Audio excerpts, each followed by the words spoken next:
Hello everyone, this is the part 2 of June 2023 solutions. तो आज हम पार्ट 2 में डिस्कस करेंगे फर्दर सॉल्यूशंस जो हमने आगे के पेपर के करने हैं।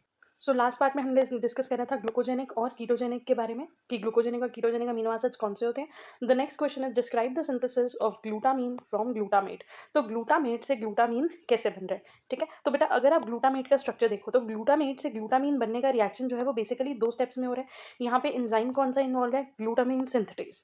And as I told you earlier synthetase है तो दैट मीन्स वो एटीपी यूटिलाइज कर रहे हैं, एटीपी हाइड्रोलिसिस कर रहे हैं, ठीक है। तो यहाँ पे पहले क्या हो रहा है, एटीपी कन्वर्ट हुआ एडीपी में और फॉस्फेट ग्रुप लग गया यहाँ पे। नेक्स्ट उसके बाद फॉस्फेट ग्रुप रिलीज होता है और ये जो अमीनो ग्रुप है वो लग जाता है यहाँ पे। तो यहाँ हमारे पास एक अमाइड बन जाता है, तो that means we got glutamine. In most tissues except muscle and liver glutamate is converted into glutamine by glutamine synthetase, ये एंजाइम का नाम है। So glutamic acid plus NH3 plus ATP will give us glutamine plus ADP plus phosphate group. Glutamine is synthesized from glutamate by the enzyme glutamine synthetase. In this reaction, gamma glutamyl phosphate is formed as an enzyme bound intermediate. तो यहाँ पे जो हमारे पास intermediate compound बन रहा है वो कौन सा है, गामा ग्लूटामाइल फॉस्फेट, क्योंकि गामा कार्बन के ऊपर यहाँ पे फॉस्फेट ग्रुप अटैच हुआ है, ठीक है। तो इसलिए इसका नाम क्या है, gamma glutamyl phosphate is an intermediate at the expense of ATP to activate the carboxyl group. It then reacts with ammonia to form glutamine and releases phosphate. So this is how glutamine is formed from glutamate. Next आ जाते हैं biosynthesis of proline. अब proline कैसे बन रहा है, from glutamate. तो अगर आप एक बार ये रिएक्शन देखो एक चीज़ बड़ा याद रखो, repeatedly I am saying that अगर आप ये स्ट्रक्चर्स कर सकते हो तो वेरी वेल एंड गुड, फिर तो हमें कुछ चाहिए नहीं, फिर तो आप सारी चीज़ें कर रहे हो। बट अगर आप ये नहीं कर सकते तो नेम के फॉर्म में, जैसे पहले हमारे पास था ग्लूटामेट किस में कन्वर्ट हुआ, गामा ग्लूटामाइल फॉस्फेट में विच इज़ एन इंटरमीडिएट, और फिर फाइनली वो किस में चेंज हुआ, ग्लूटामीन में। यहाँ पे जो भी एंजाइम या जो भी पार्टिसिपेंट्स हैं वो आप मेंशन करोगे, प्लस जो भी रिएक्शन आपको समझ में आ रहा है वो आप पॉइंट्स में लिख दोगे। तो सिमिलर फॉर दिस थिंग, यहाँ पे ग्लूटामेट है, ग्लूटामेट से क्या बना, gamma glutamyl phosphate, same reaction हो रहा है जैसे हमने भी पीछे देखा। उसके बाद ग्लूटामेट गामा सेमी एल्डिहाइड। अब यहाँ पे गामा कार्बन पे जहाँ फॉस्फेट अटैच हुआ था वहाँ पे अब कौन सा ग्रुप बन गया, एल्डिहाइड ग्रुप बन गया, ठीक है। उसके बाद अगर आप देखोगे इसकी साइक्लेशन हो रही है, ये एक साइक्लिक फॉर्म ले रहा है, और तो ये बन गया प्रोलीन 5 कार्बोक्सिलेट, ठीक है जी। और उसके बाद और यहाँ पे देखो मेंशन है ये नॉन एंजाइमेटिक रिएक्शन है, दैट मीन्स इस रिएक्शन में कोई भी एंजाइम, इस कंडेंसेशन में कोई भी एंजाइम इन्वॉल्व नहीं है। पायरोलीन 5 कार्बोक्सिलेट के बाद हमें मिल गया प्रोलीन। तो अगर हम देखें सबसे पहले हमारे पास क्या था, ग्लूटामेट के बाद क्या बना, gamma glutamyl phosphate, gamma glutamyl phosphate हमें मिला ग्लूटामेट गामा सेमी एल्डिहाइड। यहाँ पे कौन सा ग्रुप आ गया, एल्डिहाइड ग्रुप। वैसे तो अगर आप इसका स्ट्रक्चर भी लर्न करना चाहो तो देखो बेटा बहुत ईजी है, पहले दोनों तरफ कार्बोक्सिल ग्रुप है, बीच में 3 कार्बन है और यहाँ पे है अमोनिया, ठीक है।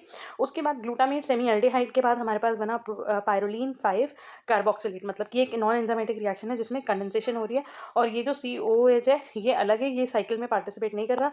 यहाँ पे 4 कार्बन है और एक नाइट्रोजन है। और उसके बाद पायरोलीन कार्बोक्सिलेट रिडक्टेज एंजाइम की प्रेजेंस में क्या बन जाता है, ये बन जाता है हमारा proline. So the synthesis of proline begin with the phosphorylation of the gamma carboxyl of glutamate by glutamate kinase to form gamma glutamyl phosphate. Next gamma glutamyl phosphate is reduced. अब यहाँ पे क्या हुआ, रिडक्शन हुई, reduce to produce glutamate gamma semi aldehyde. This reaction is catalysed by NADH और NADPH dependent glutamate dehydrogenase और reductase. तो यहाँ पे एंजाइम का नाम क्या है, ग्लूटामेट डीहाइड्रोजनेज। यहाँ पे NADH जो है वो किस में चेंज हो रहा है, NAD+ में, और यहाँ पे ये रिएक्शन बेसिकली क्या हो रहा है, ये रिएक्शन हो रहा है रिडक्शन, ठीक है। उसके बाद गामा ग्लूटामेट सेमी एल्डिहाइड मिल गया। The semi aldehyde intermediate is rapidly and non enzymatically cyclised to an internal skip base delta 1 pyroline 5 carboxylate which on further reduction, again यहाँ पे क्या हो रही है, reduction in the presence of pyroline carboxylase reductase yields proline, और finally हमें क्या मिल रहा है, हमें मिल रहा है प्रोलीन। तो अगर आप स्टेप्स पे ध्यान दो, पहले क्या हुआ, फॉस्फोराइलेशन, उसके बाद क्या हुआ, रिडक्शन, उसके बाद अगेन क्या हुआ, साइक्लाइजेशन, एंड लास्ट में फिर वापस क्या हो रहा है, रिडक्शन, ठीक है। अब अगर हम बात करें एंजाइम्स कौन से एंजाइम्स इन्वॉल्व है, तो पहला एंजाइम जो इन्वॉल्व है वो है ग्लूटामेट काइनेस। फिर एंजाइम इन्वॉल्व है ग्लूटामेट डीहाइड्रोजनेस। नेक्स्ट जहाँ साइक्लाइजेशन हो रही है यहाँ पे कोई भी एंजाइम इन्वॉल्व नहीं है, नॉन एंजाइमेटिक रिएक्शन है।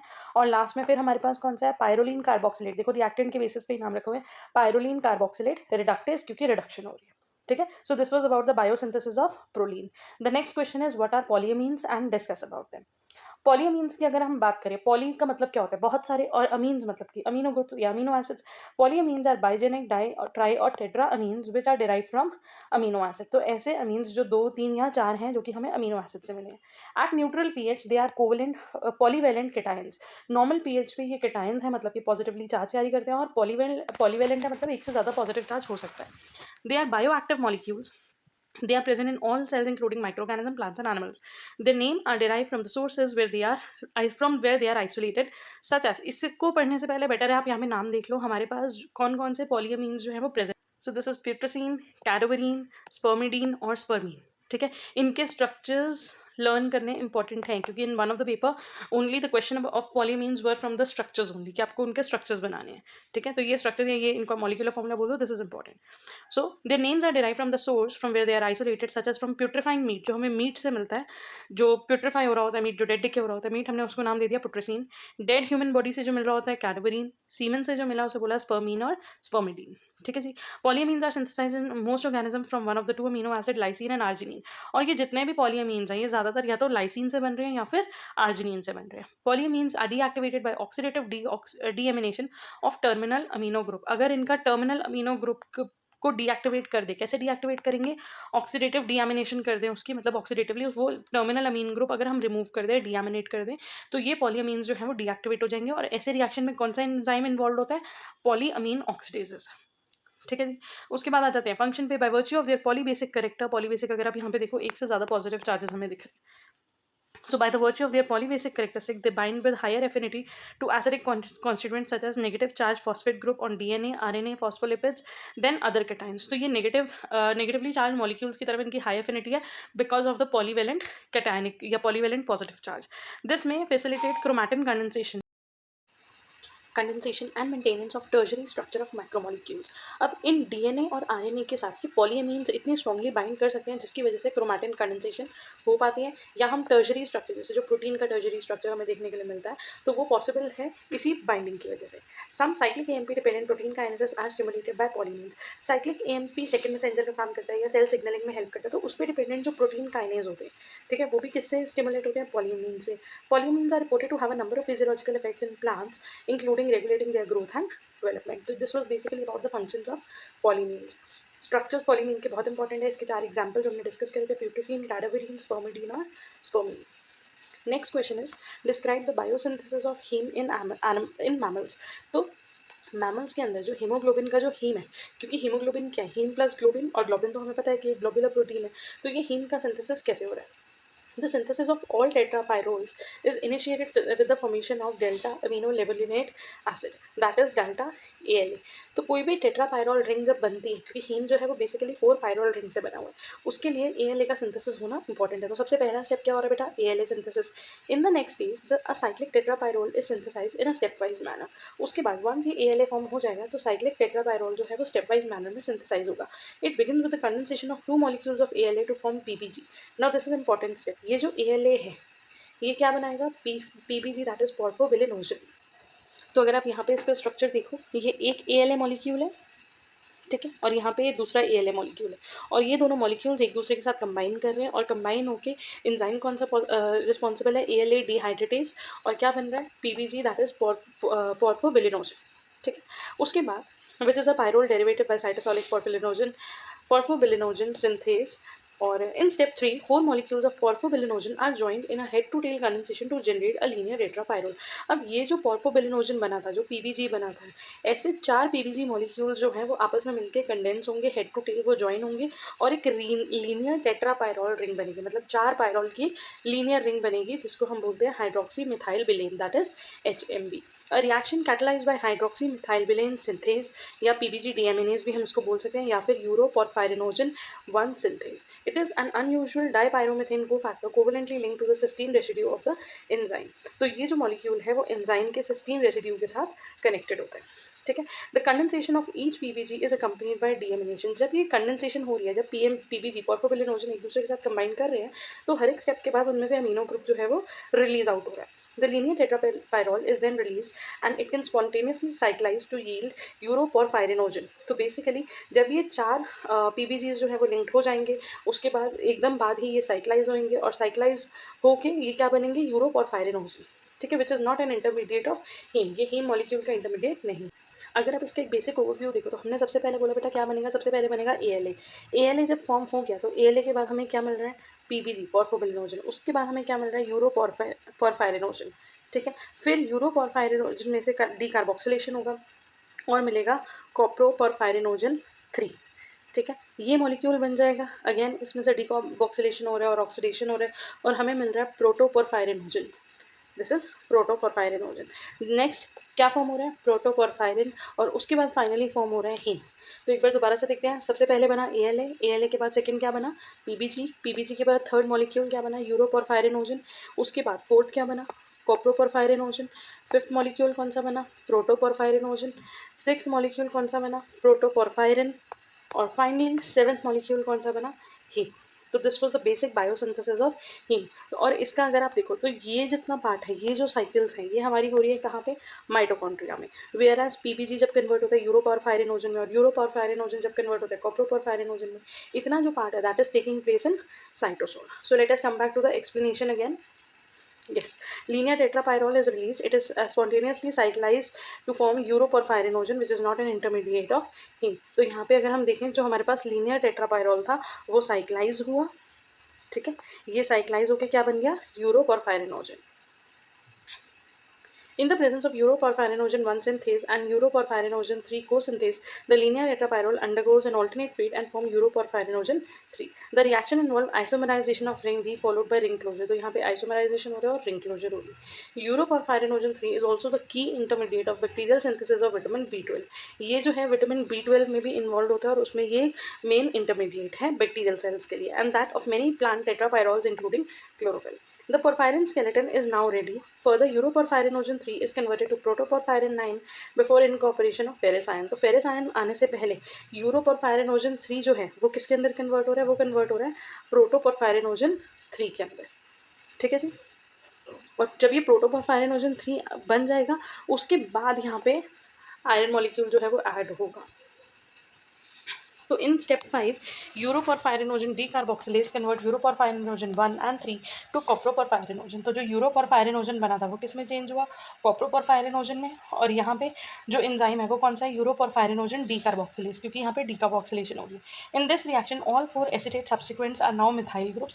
जितने भी एसिटेट जो थे वो अब किस में कन्वर्ट हो गए मिथाइल ग्रुप में ड्यू टू द डीकार्बोक्सिलेशन।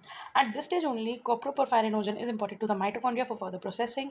और अब ये साइटोसोल से कहाँ ट्रांसफर हो गया माइटोकॉन्ड्रिया में। In type 1 porphyrins have also no non useful function and are excreted. तो बेसिकली ये अगर बायोसिंथेसिस में नहीं यूज होते तो ये हमारी बॉडी से एक्सक्रीट आउट हो जाते हैं। The next two step 6 and 7 are catalysed by oxidases. In step 6 an unusual oxidative decarboxylation of ring A and B proportionate sites P into vinyl group। तो यहाँ पे डीकार्बोक्सिलेशन हो रही है प्लस ऑक्सीडेशन हो रही है, ऑक्सीडेटिव डीकार्बोक्सिलेशन हो रही है और ये जो प्रोपोनेट था वो किस में चेंज हो रहा है विनाइल ग्रुप में। अगर आप यहाँ पे फोकस करो तो ये जो पी ग्रुप है, एक सेकेंड, ये जो पी ग्रुप है वो किसके अंदर चेंज हो रहा है, जो पी है वो चेंज हो गया वी में, मतलब प्रोपोर्शनेट जो था वो किस में चेंज हो गया विनाइल में, और ये जो ए एसिटेट था वो डीकार्बोक्सिलेशन की वजह से किस में चेंज हो गया मिथाइल ग्रुप में, ठीक है जी। तो यहाँ पे जितने भी एसिटेट थे, 4 एसिटेट थे, चारों चेंज हो गए किस में मिथाइल में, वेराज विनाइल में सिर्फ 2 ही चेंज हुए। So the reaction requires vinyl group is catalyzed by coproporphyrinogen oxidase yielding protoporphyrinogen 9. The reaction requires 2 molecules of oxygen and releases 2 CO2. Finally, the oxidation of methylene bridges to methylene groups by protoporphyrinogen oxidase converts protoporphyrinogen 9 to protoporphyrin 9. तो protoporphyrinogen 9 protoporphyrinogen oxidase जो enzyme है वो प्रोटोपोरफायरिनोजन को change कर रहा है प्रोटोपोरफायरिन में। That means यहाँ पे भी एक सेकंड ऑक्सीडेशन स्टेप जो है वो हो रहा है। The intermediate precursor of both chlorophyll in plant and human mammals. The reaction require 3 oxygen molecules which are reduced to H2O2. अब now finally the last step of heme biosynthesis is the chelation of ferrous ion. तो last step में once हमारे पास प्रोटोपोरफायरिन बन गया, यहाँ पे भी ऑक्सीजन यूज हुआ, तो ये जब बन गया तो उसके बाद क्या हुआ, लास्ट स्टेप में हो रहा है चेलेशन। दैट मीन्स आयरन जो है वो इनकॉर्पोरेट हो रहा है इसके कोर सेंटर में। Protoporphyrin 9 biferrogelatase enzyme. It is a homodimer with a cluster in each subunit. 2 iron और 2 सल्फर के जो क्लस्टर होते हैं वो हर एक सबयूनिट में होते हैं. The enzyme is localized in the inner mitochondrial membrane. It is sensitive to heavy metals, especially lead.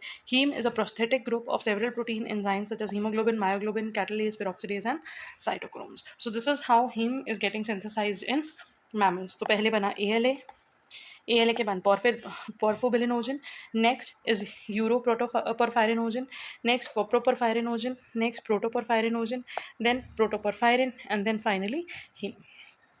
The next question is how are purine salvaged. इसका we have discussed this topic salvage synthesis जो होती है purine की. I'll put the link in the description. Explain de novo synthesis of deoxythymidylate. That means हमें discuss करना है DTMP thymine या थायमिडीन monophosphate की सिंथेसिस कैसे हो रही है थ्रू डी नोवो प्रोसेस. तो deoxythymidylate acid is synthesized de novo from UMP, that is uridine monophosphate, by thymidylate synthase. तो एंजाइम कौन सा है? थायमिडिलेट सिंथेज. और जो हमारा जो सोर्स है, जो हमारा रॉ प्रोडक्ट है, वो क्या है? Deoxyuridine monophosphate. Two sources of DUMP, that is deoxyuridine monophosphate, are DUTP and DCMP. That means it is either uridine triphosphate जो है वो चेंज हो रहा है UMP में, ठीक है, या फिर जो CMP है, CMP that mean cytidine monophosphate जो है वो चेंज हो रहा है UMP में. और ये UMP फाइनली TS की हेल्प से, थायमिडिलेट सिंथेस की हेल्प से ये चेंज होगा डीऑक्सीथायमिडिलेट में या डीऑक्सीथायमिडीन मोनोफॉस्फेट में. The enzyme require N5 N10 methylene tetrahydrofolate. तो THF यहाँ पे required है as a carbon donor. It is a unique reaction in which methylene tetrahydrofolate is both a carbon donor and an electron donor. तो यहाँ पे enzyme कौन सा involved है? methylene tetrahydrofolate. तो basically before continuing कि UMP TMP में कैसे change हो रहा है, उससे पहले हमें एक overview देखना पड़ेगा कि UMP कैसे बना, UMP कहाँ से आया. Deoxy UMP can be obtained either by hydrolysis of pyrophosphate from DUTP or deamination of CMP. तो यहाँ पे हमने डिस्कस करा कि CMP में या तो डीएमिनेशन होगी, दैट मीन्स इसका अमीन ग्रुप रिमूव हो जाएगा और ये चेंज हो जाएगा UMP में, या फिर UTP में से पायरोफॉस्फेट निकल जाएगा अलग, यहाँ से 2 फॉस्फेट ग्रुप्स बाहर निकल जाएंगे and we are left with UMP. The enzyme DUTPase or DUTP diphosphohydrolase has a dual role. One of them is removing DUTP in order to reduce misincorporation into DNA, and another as biosynthetic precursor of TMP. So basically अगर हम देखें जो DUTPase enzyme है, इसका काम क्या है? इसका काम ये है DUTP को यहाँ से हटाने के 2 पर्पस है. एक तो इसको DUMP में चेंज कर दो सो दैट TMP बन सके, ठीक है, डीऑक्सी TMP फॉर्म हो सके.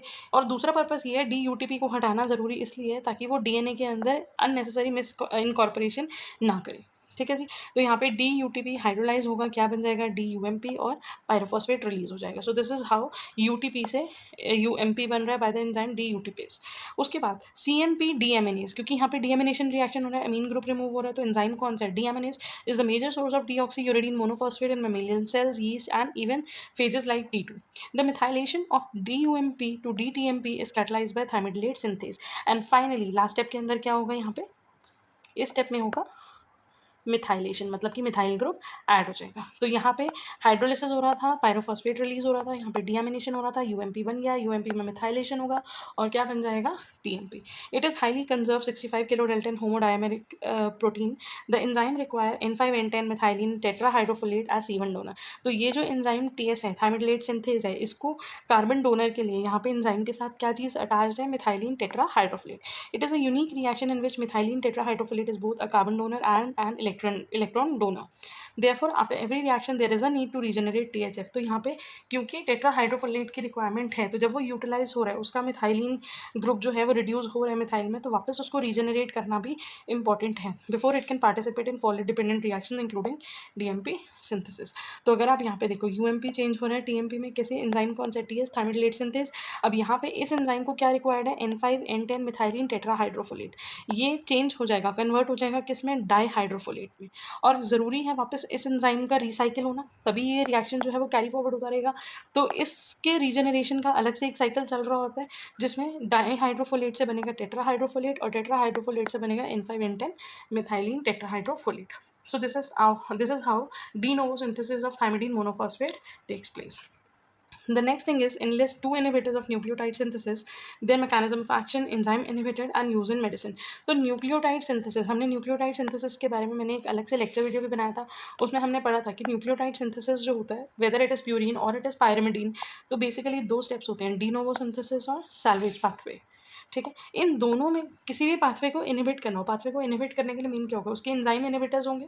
तो let us take a look at those enzyme inhibitors. So first inhibitor is hydroxy urea. Hydroxy urea कौन से एंजाइम को इनहिबिट करता है, आरएनआर को, राइबोन्यूक्लियोटाइड रिडक्टेज को। तो बेसिकली ये वो एंजाइम है जो आरएनए को कन्वर्ट करता है डीएनए में। ठीक है, so it quenches the tyrosine free radical. और ये कौन सी मेडिसिन में यूज़ होता है, ये एंटी ट्यूमर एजेंट्स में यूज़ होता है। Limited use due to rapid clearance, इसका क्लियरेंस बहुत जल्दी हो जाता है, लाइफ टाइम बहुत शॉर्ट है, तो इसलिए इसका लिमिटेड यूज़ होता है। नेक्स्ट है मिथोट्रिक्सेट। ये कौन से एंजाइम को इनहिबिट करते हैं, डीएचएफआर। डीएचएफआर हमने अभी यहाँ पे पढ़ा है, डीएचएफआर इज दिस डाईहाइड्रोफोलेट रिडक्टेज। तो अगर ये इस एंजाइम को इनहिबिट करेगा तो यहाँ पे टेट्राहाइड्रोफोलेट नहीं बनेगा। So it is use in the medicine of leukaemia as it binds to DHFR। उसके बाद है ट्राईमीथोप्राइम। ट्राईमीथोप्राइम भी बैक्टीरियल DHFR के साथ बाइंड करता है और उसको इनहिबिट करता है। फिर 6-mercaptopurine। 6-mercaptopurine जो है वो ब्लॉक करता है IMP की कन्वर्जन XMP में या एडिनाइलोसक्सिनेट। अगर आपने डी नोवो सिंथेसिस पढ़ा या आपने न्यूक्लियोटाइड सिंथेसिस पढ़ा तो आपको पता होगा कि पहले IMP बनता है, IMP will either convert into AMP और ATP और फिर वो कन्वर्ट होता है GMP में। ठीक है, तो ये जो AMP बनने से पहले इंटरमीडिएट बनता है एडिनाइलोसक्सिनेट, या GMP बनने से पहले इंटरमीडिएट बनता है ज़ैंथोसाइन मोनोफॉस्फेट। ये क्या करेगा, इस IMP के कन्वर्जन को ब्लॉक कर देगा। तो मतलब कि AMP या इवेंचुअली ATP नहीं बनेंगे एंड GTP नहीं बनेंगे। तो ये किसको इनहिबिट कर रहा है, ये इनहिबिट कर रहा है प्यूरिन सिंथेसिस को। So inhibits after it is salvage to 6-thiO-IMP by HGPRT। ठीक है, दिस इज द मैकेनिज्म। ये इनहिबिट कैसे कर रहा है, ये 6-thiO-IMP को इनहिबिट कर रहा है बाय HGPRT। और ये कौन सी मेडिसिन में यूज़ हो रहा है, इम्यूनोसप्रेसेंट एक्टिव थेरेपीज, जो कि ऑर्गन ट्रांसप्लांटेशन के लिए यूज़ होती हैं। उसके अलावा और भी हैं, जैसे फ्लोरोयूरासिल, फिर fluoroorotate, fluorocytosine, sulphur drugs. So all these are the enzyme inhibitors. Next है discuss the biosynthesis of coenzyme. Coenzyme की अगर हम सिंथेसिस की बात करें तो 2 ends of vitamin pantothenic acids are modified step by step to yield coenzyme. Pantothenic acid के दोनों ends step by step modify होंगे और वो फाइनली क्या बनाएंगे, कोएंजाइम ए। तो एक बार हम पहले इसका फ्लो चार्ट देखते हैं। पैंटोथेनेट जो है, पहले पैंटोथेनेट किस में चेंज होगा, 4-फॉस्फो पैंटोथेनेट में। अगर आप यहाँ पे देखो एक एंड जो है वो किस में, यहाँ पे फॉस्फो ग्रुप लग गया। उसके बाद ये चेंज होगा 4-फॉस्फो पैंटोथेनाइलोसिस्टीन में। अब यहाँ पे सिस्टीन ग्रुप दूसरे एंड पे क्या ऐड हो गया, सिस्टीन ग्रुप ऐड हो गया। और फिर उसके बाद हो रही है डीकार्बोक्सिलेशन।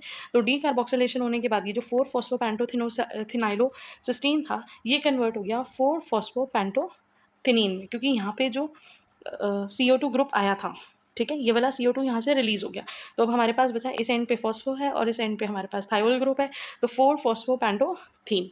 उसके बाद ATP की हाइड्रोलिसिस होगी, पायरोफॉस्फेट निकल गया, दैट मीन्स पायरोफॉस्फेट निकल गया तो दैट मीन्स एडिनोसाइन जो है वो इनकॉर्पोरेट हो गया, एक एडिनोसाइन मोनोफॉस्फेट इनकॉर्पोरेट हो गया at one of the end, और हमारे पास बन गया D-फॉस्फोकोएंजाइम ए। और ये D-फॉस्फोकोएंजाइम ए में अगेन हाइड्रोलिसिस होगी, ATP कन्वर्ट होगा, ATP में एक फॉस्फेट ग्रुप अटैच हो जाएगा और फाइनली हमारे पास क्या बन जाएगा, कोएंजाइम ए। तो अगर हम इस रिएक्शन के स्टेप्स देखें, फर्स्ट स्टेप में क्या हो रहा है, पैंटोथेनेट चेंज हो रहा है 4-फॉस्फोपैंटोथेनेट में। सेकंड स्टेप में क्या हो रहा है, 4-फॉस्फोपैंटोथेनेट जो है वो चेंज हो रहा है 4-फॉस्फोपैंटोथेनाइलोसिस्टीन में। यहाँ पे सिस्टीन ग्रुप ऐड हो गया। नेक्स्ट स्टेप में डीकार्बोक्सिलेशन होगी, तो चौथा प्रोडक्ट हमें मिल रहा है वो क्या है, 4-फॉस्फोपैंटोथीन। ठीक है जी, उसके बाद dephosphocoenzyme A and finally coenzyme A. So अब एक बार इसकी डिस्क्रिप्शन देख लेते हैं। It has a primary hydroxyl group at one and carboxyl group at the other end. The synthesis is initiated by phosphorylation of the hydroxyl group by the enzyme pantothenate kinase. Next, a synthetase catalyzes amide bond formation between the amino group of cysteine and carboxylic group of pantothenic acid. तो pantothenic acid का जो दूसरे and पे carboxylic group था और cysteine के अंदर जो अमीनो ग्रुप होता है उनके अंदर बॉन्ड फॉर्मेशन होता है, अमाइड बॉन्ड बनता है और सिस्टीन पूरा अटैच हो जाता है।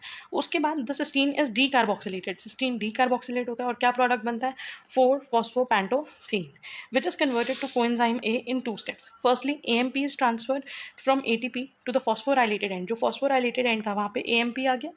अगर आप यहाँ पे देखो, यहाँ पे एडिनोसाइन और एक फॉस्फेट, तो AMP यहाँ पर आ गया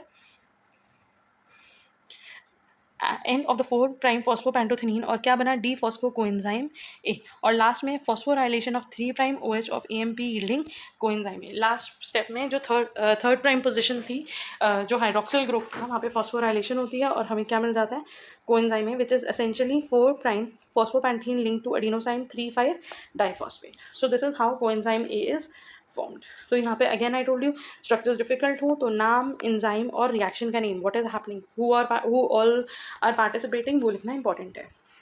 the next question, write a short note on nucleotide degradation. अगर हम न्यूक्लियोटाइड डिग्रेडेशन की बात करें, मतलब कि न्यूक्लियोटाइड्स का ब्रेकडाउन होना, nucleotides are generated either by de novo synthesis, जो हमने पढ़ा था कि बिल्कुल स्क्रैच से एकदम फ्रेश बनते हैं, या फिर सैल्वेज पाथवे से बनते हैं, जिनमें जो न्यूक्लियोसाइड्स या और चीज़ें बच जाती हैं उनको यूज़ करके। Nucleic acid turnover is an ongoing metabolic process. Turnover का मतलब है कि कितना न्यूक्लियोटाइड बन रहा है और कितना न्यूक्लियोटाइड ब्रेक डाउन हो रहा है, ये एक मेटाबॉलिक प्रोसेस में चलता रहता है।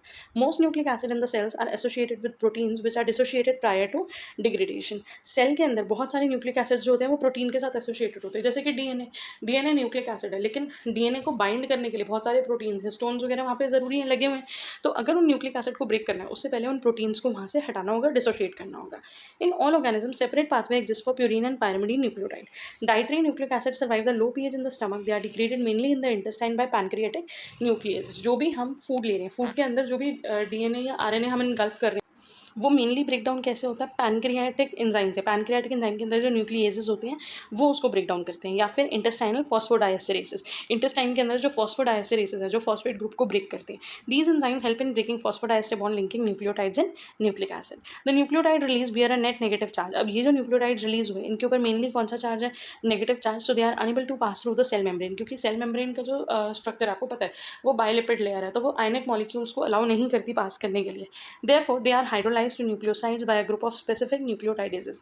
तो उससे पहले जब इनके पास न्यूक्लियोटाइड्स अलग अलग हो गए, तो अब ये फर्दर हाइड्रोलाइज होंगे और क्या बनाएंगे, न्यूक्लियोसाइड बनाएंगे by the group of enzyme which are known as nucleotidases and non specific phosphatases. तो ये जो न्यूक्लियोटाइड है ये हाइड्रोलाइज होगा, क्या बनाएगा, न्यूक्लियोसाइड, और फॉस्फेट ग्रुप यहाँ से निकल जाएगा।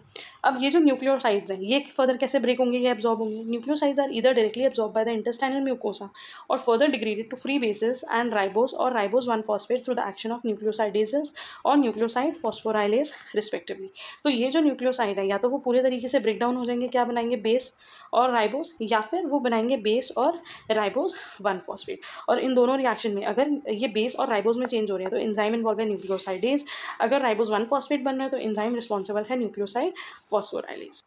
Next question is discuss supply of fuel supply in brain and explain Les-Nian syndrome. Les-Nian syndrome, I will put the link in the description because I have made another video for it. We'll continue with fuel supply in brain. Brain के अंदर बेटा दोनों तरीके के sales होते हैं, एक neuronal मतलब कि न्यूरॉन्स, और उसके अलावा नॉन न्यूरोनल मतलब कि जो न्यूरॉन नहीं है, जैसे कि microglia, oligodendrites, astrocyte, Schwann cells, satellite cells. तो ब्रेन का जो मेटाबॉलिज्म है वो मेनली है एरोबिक, मतलब कि ऑक्सीजन पे डिपेंड करते हैं। और न्यूरॉन के जो सेल्स हैं वो सोर्स कौन सा कार्बन सोर्स प्रेफर करते हैं, prefer glucose over other carbon sources, मतलब कि ग्लूकोज को ब्रेक डाउन करते हैं in the presence of oxygen. Under stressful condition like fasting और प्रोलॉन्ग स्टार्वेशन, अगर हम बहुत देर तक भूखे हैं, फास्टिंग पे हैं, तो हमारी बॉडी के अंदर ग्लूकोज का लेवल कम हो जाएगा और हमारा जो ब्रेन है वो किसी और शुगर को या किसी और फूड प्रोडक्ट को as a source, primary source utilize नहीं करेगा। But under still starvation condition वो एक मैकेनिज्म यूज करेगा, it adapt to using beta hydroxybutyrate which is a ketone body. Unlike neurons, astrocytes can oxidize fatty acids. जो astrocytes होते हैं वो fatty acids को मतलब कि fats को oxidize break down कर सकते हैं, लेकिन जो neuronal cells होते हैं वो नहीं कर सकते. The brain has limited glycogen reserves and it depends on glucose transporter that is GLUT3 for continuous and efficient uptake of glucose for circulation. और brain तक ये जो circulation ग्लूकोज जो सर्कुलेट हो रहा है उसके लिए कौन सा ट्रांसपोर्टर अवेलेबल है, GLUT3 अवेलेबल है. दैट मीन्स ये वो चैनल्स हैं which will allow glucose to pass to the brain. On an average, it consumes about 120 grams of glucose per day. The transporter is expressed on both axons and dendrites. One glucose is transported to neurons. It is phosphorylated by hexokinase and oxidized. तो ये further hexokinase से phosphorylate होगा, मतलब glucose 6 phosphate में change होगा and further breakdown होगा. That means glycolysis will take place. A fall in glucose level below 40 mg per dl can result in irreversible damage. The ATP produced by aerobic oxidation of glucose or ketone bodies is primarily used to create and maintain the transmembrane potential across the neuronal plasma membrane. अब brain का काम क्या होता है, brain का काम होता है मेनली इलेक्ट्रिकल इम्पल्सेस जनरेट करना. तो इलेक्ट्रिक पोटेंशियल को मेंटेन करने के लिए, ट्रांसमेम्ब्रेन पोटेंशियल को मेंटेन करने के लिए ये ग्लूकोज के ऑक्सीडेशन से जो ATP प्रोड्यूस हुआ है वो यूज़ होगा. So this transmembrane potential across the neuronal plasma membrane by ATP driven sodium potassium ATPase या फिर for synthesis of neurotransmitters and receptors. सो अगर आप यहाँ पे देखो नॉर्मल डाइट में अगर हम सफिशिएंट ग्लूकोज ले रहे हैं तो वो ग्लूकोज जो है वो किस में चेंज होगा, एसिटाइल कोएंजाइम ए में। स्टार्वेशन के केस में जो हमारी बॉडी के फैट्स होते हैं वो जैसे कि beta hydroxy butyrate, fats break down होते हैं, कीटोन बॉडीज प्रोड्यूस होती हैं, and beta hydroxy butyrate is one of the ketone body. It will break down, it will undergo oxidation and finally convert into acetyl coenzyme A which will enter into the TCA cycle. Complete oxidation होगा, CO2 का oxidative phosphorylation होगी, मतलब mitochondria के अंदर ETC change चलेगी और finally क्या बन जाएगा, ATP। और ये ATP किसको सपोर्ट कर रहा है, ये ATP सपोर्ट कर रहा है सोडियम पोटेशियम ATPase की हेल्प से ट्रांसमेम्ब्रेन पोटेंशियल को मेंटेन करने में। द नेक्स्ट क्वेश्चन है liver is the metabolic hub of the body. Liver हमारी बॉडी का एक मेटाबॉलिक हब है, मतलब कि लिवर के अंदर प्रोटीन, फैट्स और मतलब जो भी हमारी बेसिक डाइजेशन है वो सारी हो रही है, सारे मैक्रोमोलिक्यूल्स की डाइजेशन हो रही है। So this is a long question, so I will put the link in the description. And the last question is illustrate the fundamental differences between the de novo and salvage pathway of purine synthesis. इन दोनों topics पे मैंने एक detail video बनाई है, D novo and salvage का। I will mention the link in the description. But yes, यहाँ पे हमें सिर्फ डिफरेंस के बारे में पढ़ना है, तो let us discuss the answer. Salvage pathway generally form nucleotides in 1 or 2 steps. सिर्फ एक या दो स्टेप लगते हैं. Salvage pathway depend on utilization of preformed purine and pyrimidine bases and nucleotides for the synthesis of deoxynucleotides या फिर nucleotides. तो basically salvage pathway के अंदर जो प्री फॉर्म पहले से डिग्रेडेशन में जो प्यूरिन या पायरामिडीन्स बच रहे हैं, न्यूक्लियोसाइड्स बच रहे हैं, वो यूज़ होगा और 1 और 2 स्टेप में रिएक्शन होकर प्यूरिन सिंथेसिस होगी। Salvage routes are more diverse in nature and distribution. Energy expenditure minimal हो रहा है क्योंकि ये बहुत ही 2 स्टेप रिएक्शन है और यहाँ पे फोलेट की रिक्वायरमेंट नहीं है।